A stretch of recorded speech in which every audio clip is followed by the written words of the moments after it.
Now, from across the tri-states, this is KHQA Sports. And tip-top of the evening, everybody, and welcome to Sports Final, where our offerings on this Friday are many and varied. Plenty of highlights coming your way, from the soccer pitch, the diamond, much more. Plus, we'll talk about a little history being made on the Hill by the Culver Stockton men's golf program, and a couple of sneaky good basketball signings today for McMurray by way of Payson Seymour. But I want to start tonight by talking about a race, one that was incredibly well anticipated.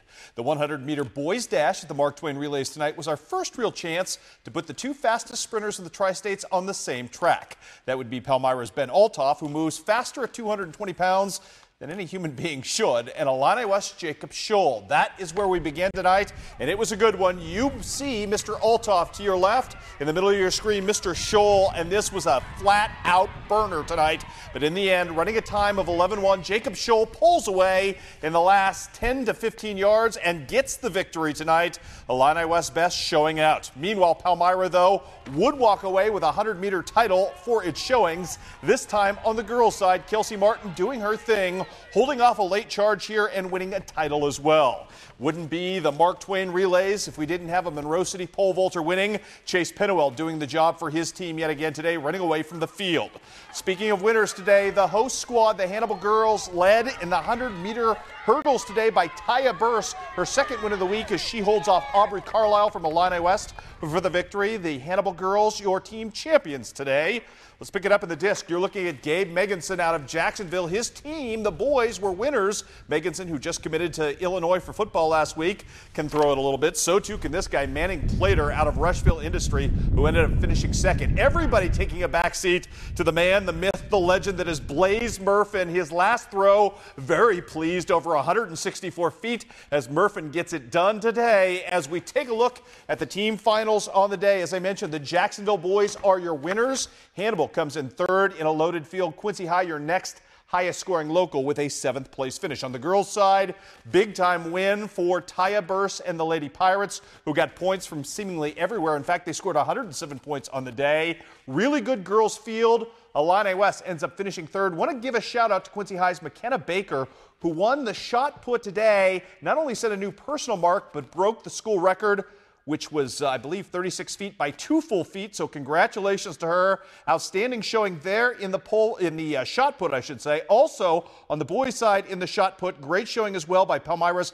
Matt Frankenbach, who went over 50 feet. In fact, he went 52.9½ today to get that victory. So some great showings out there today out at Hannibal. More to pass along to you tonight. We've got more fun to be had. Let's start off with some soccer. Southeast Iowa's finest, Keokuk, Fort Madison for the second time in 2 days. And for the second time in 2 days, the Chiefs dominate in this one. Alicia Riffle with a nice one-timer here, fed across to J.C. Hellenthal, who punches it home with the left foot. Put up the Chiefs 1-0 at that point. Then off the throw-in, it's Miss J.C. Hellenthal, this time playing assistor, hooking up with Taylor Lemon, who ends up knocking home the first of 3 goals in the night. Miss Hattrick, we're starting to call her. She's darn good. Plenty of goals to be scored by the Chiefs in this one. Paige Cavon, just so forceful, no one could stop it, knocking down the power shot there.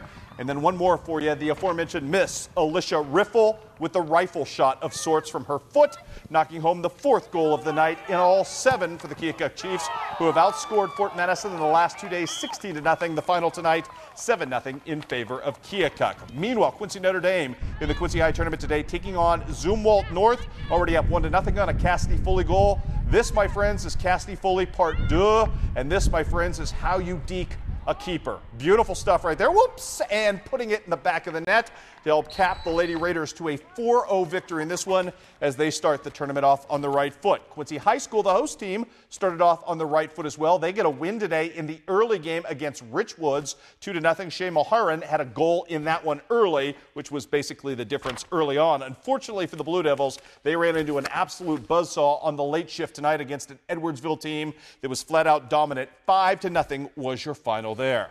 Let's pass along some scores in golf today. The quad at Fulton, all about the Hannibal Pirates, who knock off Centralia with a 152 on the day. Also in tennis, Want to talk about that as well. Quincy High School off to a pretty good start at the Southern Illinois Duels down in Belleville. They beat East 3-2 to start today, then ended up dropping a tough one to Belleville Althoff 5-4. Andrew Fauble, one of 2 Blue Devils on the day, who went the entire day without a loss. Speaking of the Blue Devils, we've got some softball for you tonight. Quincy High School jumping out to a 5-2 lead in game number 2 against Rock Island.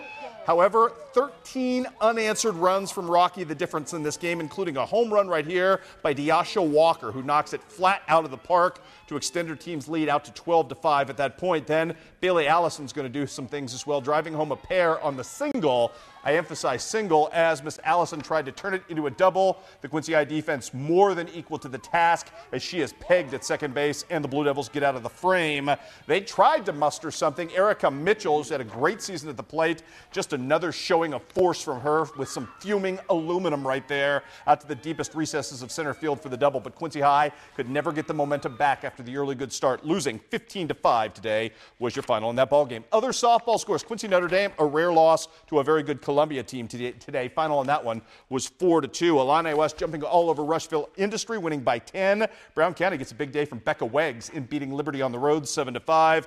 And Griggsville Perry with a sweep of Unity. Hannah DeWitt, huge day. She had a 2-hitter on the day in game number 1. She also was 3 for 3 with 3 ribbies in game number 2. Peyton Bonds just a little bit better, 4 for 4 at the plate with 2 ribbies. As I said, Griggsville Perry gets the sweep. Baseball now. Brussels, no match for Payson Seymour, and the Austin Cultus show had a couple of ribbies in the win there. Illini West holds off a late charge from Rushville Industry to pull off the victory on the road. 8-7 was your final. Farmington, too much for Bushnell tonight. It was Central winning on the road thanks to a 2-run homer from Zach Foote.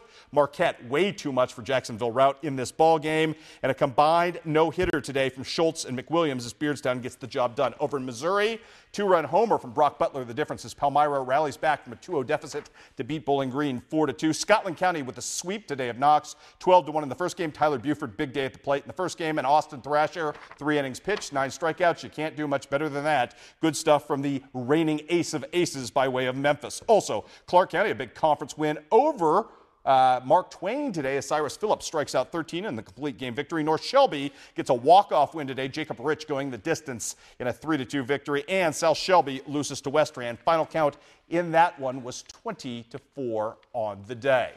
Well, it is a program whose profile is definitely on the rise, and Todd Creel has not only coaxed success out of McMurray basketball, he's tried to tie the program itself deeper into our consciousness by recruiting quality locals. Today, the Highlanders added a pair of promising guards from one of the area's now benchmark programs, getting pledges from Payson Seymour's Dalton Edwards and Lance Bulick.